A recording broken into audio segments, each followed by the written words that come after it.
Hello everyone, it's Theme Park Avenue, I'm Eric. A little while back, I made a video analyzing Cedar Point getting hate in 2022. I had plenty of comments saying the park was great, and that all of those complaints were inaccurate. I made this video before going to the park in 2022, and I ended up going in October during Halloween weekends, and I must say, those complaints are pretty valid.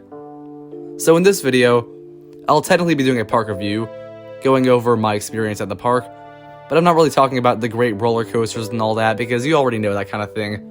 You know it's the roller coaster capital of the world, and I've mentioned before several times how much I love their rides. Steel Vengeance is still my second favorite roller coaster of all time.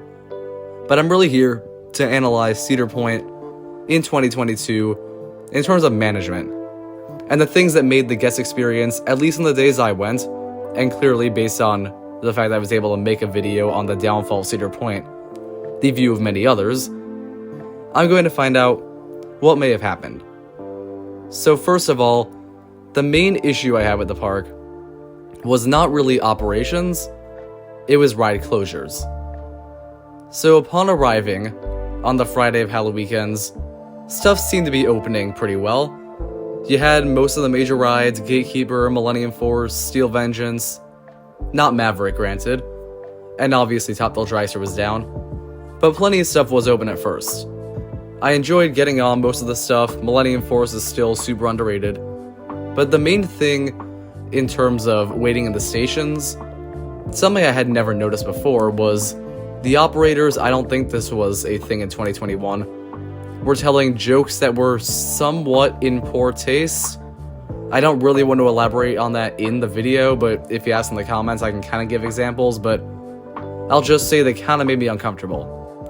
I guess it was to kind of pass the time, but unfortunately, I didn't really enjoy that much.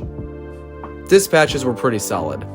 I think Millennium Force was definitely slower this year than others, but Steel Vengeance was still doing really well, and serious props to the Magnum team especially. Overall, that was great. But back to ride closures. Much later in the day, I would say 5, 6 p.m., there was a point where of Cedar Point's 15 roller coasters, a total of 6 were operating.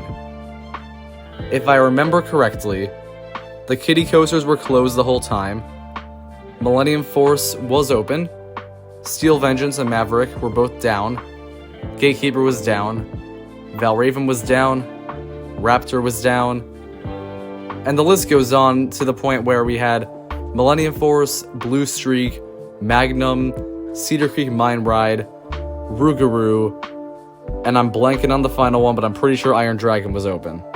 So that's not a great collection. Now obviously the rides were open, so that's fun, you can still enjoy your time, right? Well, this is a weekend, and even though it's not the most crowded weekend, not by a long shot, the fact that there are a total of 6 roller coasters open means the crowds are kind of spread thin when there's 15 open, but when 2/5 of the rides are open, that means people are really packed into those lines to the point where Iron Dragon had a 90-minute wait.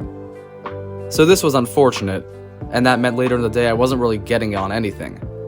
And for many people, going to Cedar Point is typically about getting on rides. I thought I had a pretty good plan in terms of getting from ride to ride, avoiding the longest waits, but I hadn't really taken into account how many ride closures there would be. I understand rides shut down sometimes, but this was not a bad weather day by any means. There was no rain the entire time I was there. Wind speeds did not really get that high. I'm pretty sure Dragster could have operated in the highest wind speeds when I was there. And there were some issues that were just kind of gut punches. Primarily when I had waited a good hour or so for Steel Vengeance, and then the ride shut down basically for the night. It was unfortunate, but maybe I just got really unlucky. Let me know in the comments below if you went to Cedar Point this year and the frequent ride closures were a common thing, because it did bring down the experience to an extent. Now let's kind of go over a little positivity. The atmosphere of the park is still unrivaled. I think this was possibly the most beautiful the park had been. The Halloween decorations are getting better each year, and there was something, I don't know if that's just luck when I went, that made the park look especially glowing and vibrant. The sky being clear is definitely a nice touch, but every roller coaster just looks incredibly great. And I feel that Cedar Point, walking around, admiring the roller coasters and other rides appearances, can honestly be the highlight when you're not really able to get on the rides. That's a bit unfortunate though, because it means you're not really experiencing the roller coasters. I still love the roller coasters, but in the 2 full days I went, it's the fact I was not able to get on a whole lot of them that kind of holds the park back compared to others from 2022. For example, Maverick was down for the entire second day and for a good part of the first day, so I did not get to ride Maverick when I went. There are plenty of others I did not ride. Many were due to long lines though. For example, Rougarou never being under an hour was something that kind of made me think I didn't want to wait for it. Iron Dragon and Blue Streak are the same situation. Gemini was down the entire time, which was kind of surprising to me. I don't think I'd really seen it down that often beforehand. And then the kiddie coasters I was not planning on riding, but I pointed out those were closed. And even flat rides had a bit of an issue. Power Tower was closed at certain points. Max Air was also closed quite a bit. Skyhawk same way. The Windseeker is down for the season, I'm pretty sure. And that's fine. The fact that I went in October, obviously I should expect some closures. The temperature wasn't really that bad, and clearly the fact that rides like Millennium Force were running indicates that. But it just meant this experience was not necessarily the best. So I did want to believe that this was just a one-time thing. I just had the worst possible day at Cedar Point. And even though I still had fun, obviously, I still loved the rides and I loved the appearance. And the staff was still great in terms of getting cars out. And I should quickly shout out one employee who wasn't making the jokes that I didn't enjoy, but rather was really just open to be talking during the Steel Vengeance breakdown. His name was Niles. He's been on this channel before in terms of the comment sections, and he was just a great guy. So shout out to Niles, keep it up. Back to what I was saying, the big issue was that I got a comment from Station Wait, excellent channel by the way, check them out, saying that the opening day for Cedar Point this year was significantly worse than Halloween's, and that is somewhat concerning. So the idea that Cedar Point was running very poorly and lines were getting backed up, this might imply they're just getting more popular and crowded. And yeah, I'm sure there's been increases in crowds to an extent, but not to the point that the experience should be so drastically different. So what I think must be happening is, to an extent, because Cedar Point has been on such a rise the last few years, they're just kind of in a period where they're adjusting to prepare for better infrastructure and being able to handle crowds better in the future. So I'm thinking 2023 will be a very different season. It'll kind of bring Cedar Point back to its glory days, and it's going to be handled very well. I think there will still be long lines to an extent. Of course, Steel Vengeance typically has a fairly long one, but I don't think there's going to be as big an issue with handling crowds and keeping rides open.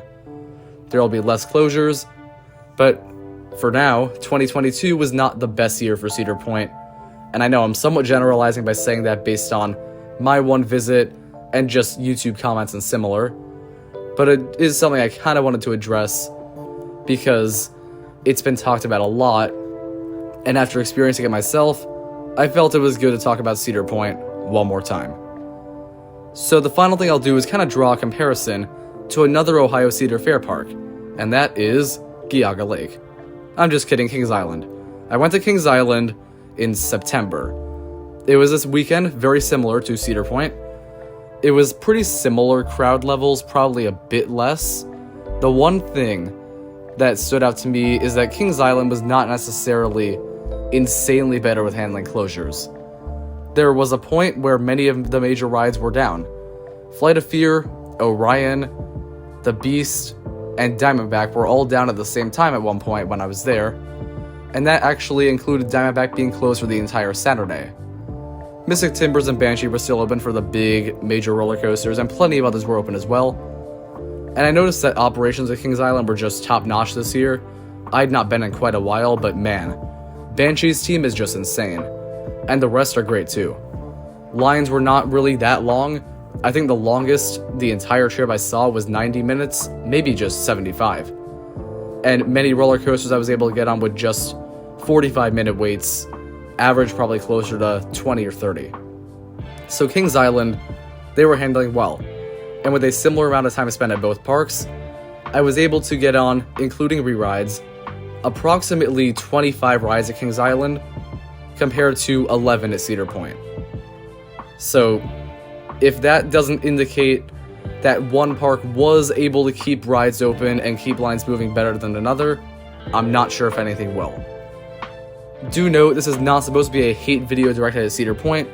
It's just a review of my experience at the park. And remember, it's still overall my favorite amusement park of all time. But in terms of just 2022, I'm going to be giving the edge to Kings Island. Thank you for watching. I hope you enjoyed this video. I know if you're a Cedar Point fanboy, you probably did not. But nonetheless, subscribe for more theme park content and check out plenty of other videos already on the channel. Comment down below any videos you want to see and any of your input on this topic. I'll see you next time.